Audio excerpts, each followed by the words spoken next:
Hello साथीहरु नमस्ते तपाईहरुलाई स्वागत छ टेक्निकल भोइस च्यानलमा। आज पनि हामी नयाँ भिडियोको साथ उपस्थित भइसकेका छौं। तपाईले प्रिभ्यू भिडियो हेरिसक्नु भएको छ। आज हामी यस्तै खाले भिडियो बनाउन गइरहेका छौं। यदि हाम्रो यस च्यानललाई अझसम्म सब्स्क्राइब गर्नुभएको छैन भने सब्स्क्राइब गरिदिनु होला र अझसम्म हाम्रो यस भिडियोलाई लाइक गर्नुभएको छैन भने लाइक गरिदिनु होला। आउनुस् भिडियोतर्फ लागौं। सर्वप्रथम तपाई CapCut एप्लिकेसनमा जानुपर्ने हुन्छ। CapCut तपाईको मोबाइलमा छैन भने प्ले स्टोरमा CapCut लेखेर तपाईले डाउनलोड पनि गर्न सक्नुहुनेछ। त्यसपछि तपाईले CapCut एप्लिकेसनलाई ओपन गर्नु होला।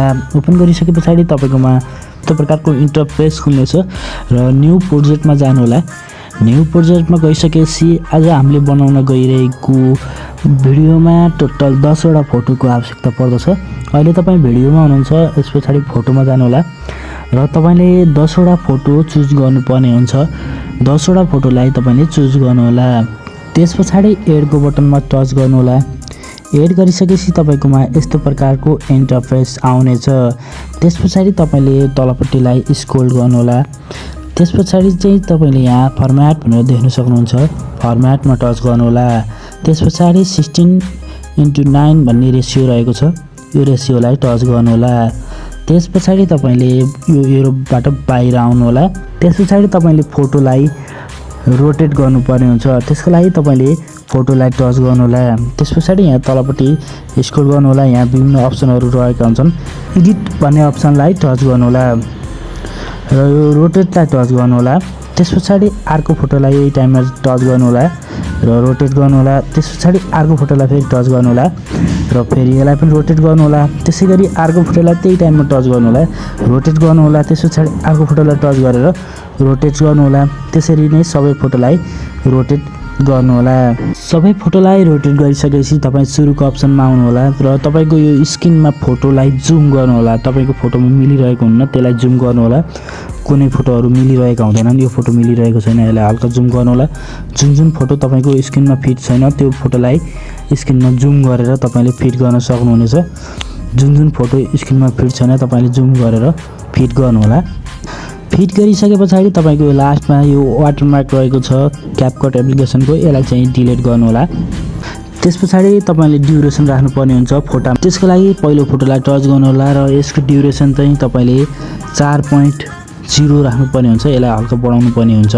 जस्तो ड्युरेसन तपाईले यदि तपाईको मोबाइलमा ड्युरेसन राख्न जान्नुहुन्न भने यो माथिपट्टि यहाँ सेकेन्ड देखाएको हुन्छ।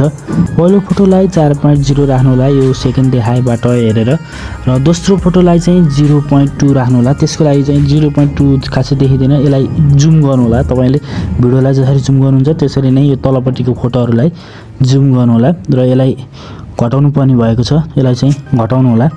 0.2 राख्नु होला दोस्रो फोटोलाई। पहिलो फोटोलाई 0.4 र दोस्रो फोटोलाई 0.2 राख्नु होला र तेस्रो फोटोलाई 0.3 राख्नु होला। त्यसैगरी चौथो फोटोलाई 0.8 राख्नु होला। त्यसैगरी पाँचौं फोटोलाई 0.5 राख्नु होला। मैले जुन ड्युरेसन दिएको छु त्यही नै राख्नु होला, किनभने यो बिट अनुसार रहेको छ, तपाईले त्यही अनुसार राख्नु होला। त्यसपछि छैटौं फोटोलाई 1.7 राख्नु होला। त्यसैगरी सातौं फोटोलाई 0.5 राख्नु होला। त्यसैगरी आठौं फोटोलाई 1.8 राख्नु होला। त्यसैगरी नवौं फोटोलाई 0.5 राख्नु होला। त्यसैगरी 10औं फोटोलाई 2.7 राख्नु होला। यति गरिसकेपछि तपाईको फोटोमा सम्पूर्ण फोटोमा ड्युरेसन भइसकेको छ। अब हामी एनिमेसन राख्ने छौं। तपाई पहिलो फोटोलाई टच गर्नु होला। त्यसपछि एनिमेसनमा जानु होला। त्यसपछि कम्बोमा जानु होला। त्यसपछि तपाईले यहाँ स्क्रोल गर्नु होला। बाइसेक्ट 2 भन्ने अप्सन रहेको छ। तपाईले यस पहिलो फोटोलाई चाहिँ बाइसेक्ट 2 लगाइदिनु होला। त्यसपछि बाइसेक्ट 2 लगाइसकेपछि यसलाई फुल भिडियोमा लगाउनु होला। त्यसैगरी तपाईले फेरि यही अवस्थामा सेकेन्ड फोटोलाई टच गर्नु होला र कम्बोमा जानु होला। त्यसपछि तपाईले देख्न सक्नुहुन्छ बन्च भनेर लेखेको छ। तपाईले बन्च 1 भनेर लेखेको छ, यसलाई चाहिँ लगाइदिनु होला। सेकेन्ड फोटोलाई बन्च 1 लगाइदिनु होला। त्यसपछि चाहिँ थर्ड फोटोलाई टच गर्नु होला। त्यसपछि थर्ड फोटोलाई पनि सेम बन्च 1 नै लगाइदिनु होला। यो थर्ड फोटोलाई पनि तपाईले बन्च 1 लगाइसकेपछि फोर्थ फोटोलाई टच गर्नु होला। यसलाई चाहिँ पेन्डुलम अन लगाउनु पर्ने हुन्छ।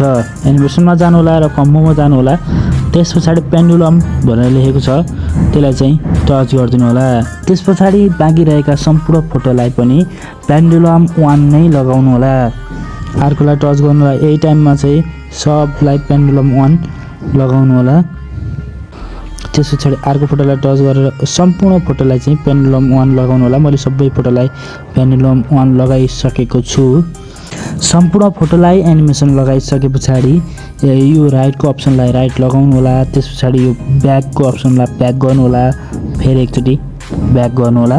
फेरि एकचोटि ब्याक गर्नु होला। त्यस पछाडि तपाईको फोटो एकदमै राम्रो आकर्षित बनिसकेको छ। त्यस पछाडि तपाईले पहिलो अप्सनमा आउनु होला। पहिलो फोटोको अगाडि आउनु होला। त्यस पछाडि तपाईले यहाँ इफेक्ट राख्नुपर्ने हुन्छ। तपाईले यहाँ तलपट्टि इफेक्ट भन्ने अप्सन देख्न सक्नुहुन्छ। इफेक्टमा टच गर्नु होला र भिडियो इफेक्टमा जानु होला। भिडियो इफेक्टमा गइसकेपछि तपाई बेसिकमा जानु होला। त्यस पछाडि तपाईले यहाँ देख्न सक्नुहुन्छ सेक भनेर लेखेको छ। सेकलाई टच गरिदिनु होला।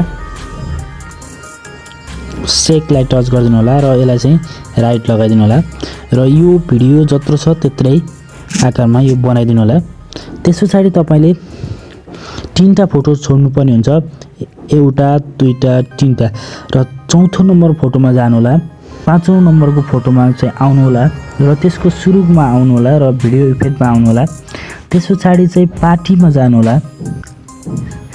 त्यस पछाडि तपाईले यसलाई स्क्रोल डाउन गर्नु होला। यहाँ रिप्लेस भनेर लेखेको छ यसलाई चाहिँ टच गर्नु होला र राइट लगाउनु होला र यो भिडियो जत्रो छ त्यही अनुसारको मिलाउनु होला। त्यसैगरी सबै भिडियोमा यही नै लगाउनु पर्ने हुन्छ। त्यसकारण यसलाई कपी गर्नु होला र यसलाई एडजस्ट गर्नु होला यो भिडियोसम्म र फेरि कपी गर्नु होला। जत्रो भिडियो छ सबै भिडियोमा यही नै इफेक्ट लगाउनु पर्ने हुन्छ। बाँकी रहेका सबै फोटोमा चाहिँ यही इफेक्ट लगाउनु होला। सम्पूर्ण फोटोमा यसरी लगाउनु होला। त्यस पछाडि तपाईले साउन्डको हाल्नु पर्ने हुन्छ। मैले डिस्क्रिप्सन बक्समा एउटा साउन्डको दिएको छु। तपाईले त्यो भिडियो डाउनलोड गर्नु होला र त्यस पछाडि यो अडियो भन्ने अप्सनमा जानु होला। साउन्डको अप्सनमा जानु होला। त्यस पछाडि यो फाइलको अप्सनमा जानु होला। एक्स्ट्रा साउन्ड फर भिडियो भन्ने अप्सनमा जानु होला र मैले डिस्क्रिप्सन बक्समा दिएको त्यो भिडियो डाउनलोड गर्नु होला र त्यही भिडियोलाई चाहिँ यहाँ एड गर्नु होला। इम्पोर्ट साउन्ड ओन्लीमा टच गर्नु होला। त्यस पछाडि तपाईले यसलाई स्क्रोल गर्नु होला। यहाँ तपाईको त्यो साउन्ड यहाँ तलपट्टि देखाएको हुन्छ। यसलाई प्लसको आइकनमा टच गर्नु होला। त्यस पछाडि तपाईकोमा यो साउन्ड आइसकेको छ र तपाईको भिडियोमा अनुसारको भइसकेको छ। तपाईले चाहिँ अब प्ले गरेर तपाईले हेर्न सक्नुहुन्छ तपाईको भिडियो भयो कि भएन भनेर।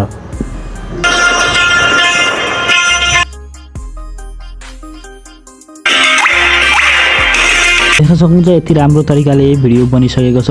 त्यस पछाडि यो 720 भनेर लेखेको हुन्छ तपाईकोमा। यसलाई चाहिँ फुल 1080 बनाउनु होला र यो एरोमा टच गर्नु होला। त्यस पछाडि तपाईको मोबाइलमा यो सेभ हुनेछ, डाउनलोड हुनेछ। त्यतिन्जेलसम्म हाम्रो यस भिडियोलाई लाइक गर्नुभएको छैन भने लाइक गरिदिनु होला।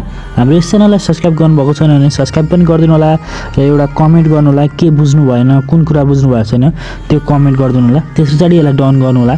त्यस पछाडि न्यू प्रोजेक्टमा जानु होला। त्यस पछाडि भर्खरै तपाईले डाउनलोड गरेको भिडियोमा जानु होला। तपाईले भर्खरै डाउनलोड भएको जुन भिडियो छ त्यसलाई चाहिँ सिलेक्ट गर्नु होला र एड गर्नु। त्यस पछाडि तपाईकोमा यस्तो प्रकारको इन्टरफेस खुल्नेछ। सर्वप्रथम तपाई यो लास्टमा जानु होला र यो वाटरमार्कलाई चाहिँ डिलिट गर्नु होला। त्यस पछाडि यसलाई स्क्रोल डाउन गर्नु होला। त्यस पछाडि यहाँ फर्मेट भनेर लेखेको छ 9:16 भन्ने रेसियोलाई चाहिँ सिलेक्ट गर्नु होला। त्यस पछाडि तपाईकोमा यस्तो प्रकारको इन्टरफेस आउनेछ र ब्याक जानु होला र त्यस पछाडि भिडियोलाई टच गर्नु होला। त्यस पछाडि यहाँ पछाडिपट्टि एडिटको अप्सन आउनेछ। एडिटको अप्सनमा जानु होला र रोटेटमा जानु होला। 3 चोटि रोटेट गरेपछि तपाईको भिडियो बन्नेछ। त्यस पछाडि तपाईले यो भिडियोलाई सेभ गर्नु होला तपाईको मोबाइलमा यो एरोमा टच गरेर। त्यस पछाडि तपाईले यसलाई डन गर्नु होला।